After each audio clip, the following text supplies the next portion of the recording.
is energy, it's fuel. DoD is the largest energy consumer in the United States.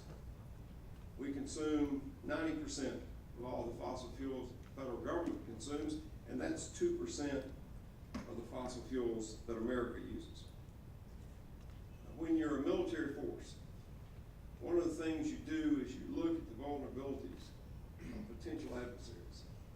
But you also, at the same time, ought to look at the vulnerabilities that you have. And fuel is right at the top of the list of the vulnerabilities that the American military has. There's nothing new about this. Nothing new about energy-related risk. I finished a book not long ago. A guy named James Hornfisher wrote a book called Neptune's Inferno. It's about the Navy off Guadalcanal in World War II. In World War II, when we were waging a war at sea with Japan, his quote was, "Ships were more powerful than they had ever been before, but they were effectively tethered to their bases by their insatiable need for fuel." Seeking out some viable energy options isn't a fad. It isn't the flavor of the day. It isn't something we're doing because it would be nice to do. It isn't something we're doing because it's the hip thing to do or the cool thing to do or whatever my daughter's words are that are in college today that I'm woefully behind on. It is, we're doing it because we have to do it to be a more effective fighting force.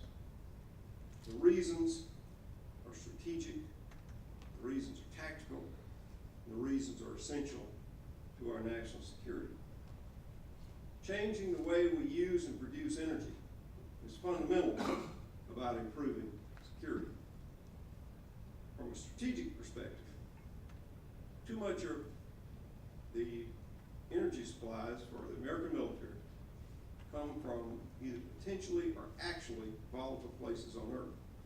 Now, we would never allow these countries to build our ships or our aircraft or our ground vehicles, but we give them a vote on whether those ground vehicles operate, whether those ships sail, whether those aircraft fly, because we buy our fuel from them. And even if we have the supply, you've got huge price risk. We in the Defense Department are looking everywhere to find ways to save money while maintaining the strongest military in the world. And these unplanned price spikes, Libya, for example, the price of a barrel of oil for Libya went up over $30. Now, Libya is not a major supplier of ours, but it's a worldwide commodity. Just a hint of trouble causes these spikes, and the only place we have to go to get this extra money is out of our readiness accounts. That means fewer flying hours, means less training, fewer steaming days. And even if the U.S. were to develop all the fossil fuels we need, or our military needs, as I said, it's a worldwide commodity. Price is set on the international stage. We'd still be subject to all these spikes in price that we are today.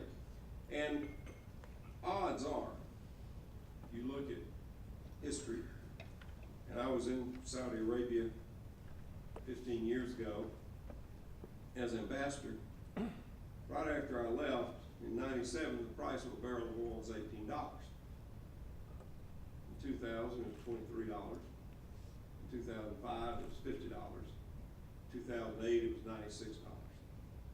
And the annual average this year is running about $107 a barrel. Now,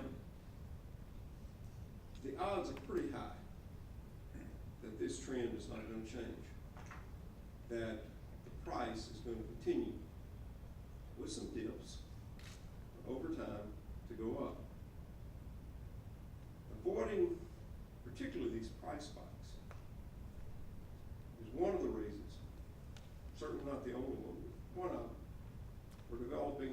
alternative fuels. It's critical for us to maintain and train and equip the combat-ready forces that we're going to need to do the things we do, deter aggression, maintain freedom of the sea, win when we have to. And the only reason I'm making this such a priority for the Navy and Marine Corps is it makes us a better military force. It makes us better warfighters.